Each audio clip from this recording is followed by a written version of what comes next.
Welcome back mga ka-TV. Ang video na tatalakayin natin ngayon ay ang chapter 39 ng The Beginning After the End, at kung bago ka lang sa channel ko ay huwag mahiyang mag-like, subscribe o follow at i-click ang notification bell para ma-notify ka sa susunod na video. Paalala, ang video na tatalakayin natin ngayon ay maaaring mag-iba mula sa ilalabas na anime.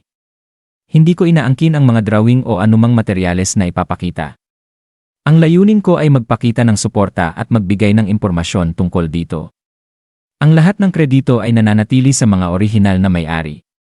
Maraming salamat. 2 buwan matapos ang huling pagkikita, hindi mapakali si Arthur habang naglalakad paikot-ikot sa harap ng pintuan ng kanilang bahay.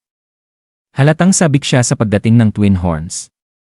Habang naglalakad sina Alice at Reynolds papalapit, napansin ni Alice ang pagkabalisa ni Arthur at tinukso si Reynolds. Sinasabing siguro sabik itong muli silang makita.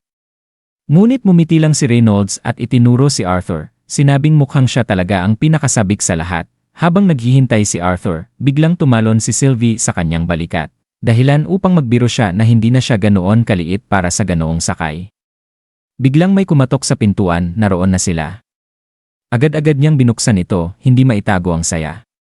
Pagkabukas niya ng pinto, agad siyang niyakap ni Angela ng mahigpit, hanggang sa mapadikit ang mukha ni Arthur sa dibdib nito. Umiiyak si Angela, nagpapasalamat na ligtas si Arthur. Medyo nasasakal, nakiusap si Arthur na pakawalan siya. Nang tumapik si Durden sa balikat ni Angela, natauhan ito at bumitiw, nahihiyang umamin na nadala lang siya ng emosyon. Pagharap ni Arthur kay Durden, napansin niya ang mas lalong pagkalaki nito, na naging dahilan para maiyak rin si Durden sa tuwa. Si Adam naman ay sumingit at nagbiro kung bakit puro iyakan ang nangyari, gayong plano nila ay mumiti para kay Arthur. Tinuro rin niya si Sylvie at nagbiro tungkol sa presensya ng itim na mana beast sa likod ni Arthur, pero agad siyang tinamaan ni Helen gamit ang kanyang pana. Ngumingiti si Helen at sinabing masayang-masaya silang makita si Arthur, na mas lumaki at mas gumwapo pa. Si Adam naman ay kunwaring na-offend, sinabing siya na lang ba ang masama dahil hindi siya umiyak, at baka naman mature lang talaga siya.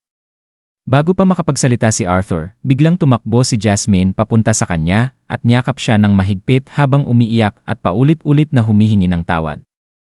Nabigla si Arthur at tinawag ang pangalan ni Jasmine. Habang pinagmamasdan ito ni Reynolds, napangiti siya at sinabing mukhang huli na sila sa pagpasok. Lumipas ang panahon at dumating ang araw ng Helstia Auction House event. Kinakausap ni Vincent si Reynolds tungkol sa seguridad ng lugar. Nag-aalala kung sapat ang proteksyon. Ipinaliwanag ni Reynolds na sina Angela at isa pang wind mage ay nagpapalit-palit sa pagpapanatili ng detection barriers, habang si Durden naman ay nakabantay sa pangunahing pasukan. Dagdag pa niya, kung madaragdagan pa sila ng mga conjurer, baka magdulot ito ng hinala.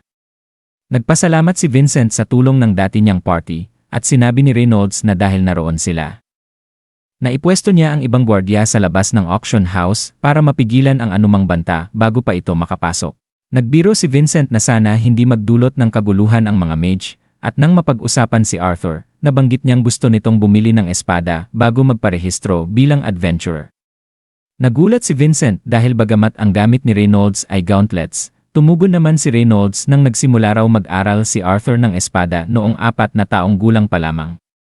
Di makapaniwala si Vincent, pero sinabi ni Reynolds na sa tuwing sila'y nagsasparring, nararamdaman niya kay Arthur ang parang kumpiyansang bunga ng dekadang karanasan.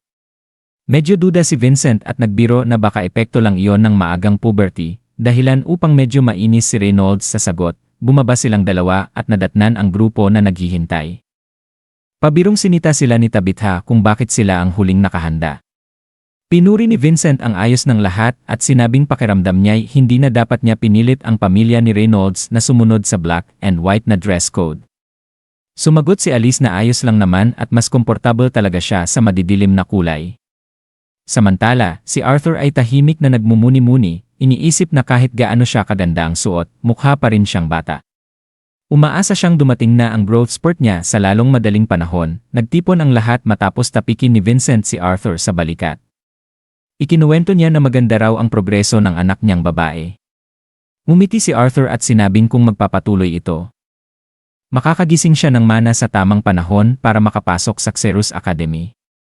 Nagpasalamat si Vincent at sagot naman ni Arthur, tinutupad lang niya ang kanyang bahagi ng kasunduan. Sa huli, nangakong magpapakita si Vincent ng mga kahanga-hangang bagay sa auction house habang sabay-sabay silang tumungo sa karwaheng naghihintay. At dito nagtatapos ang chapter 39 ng The Beginning After the End.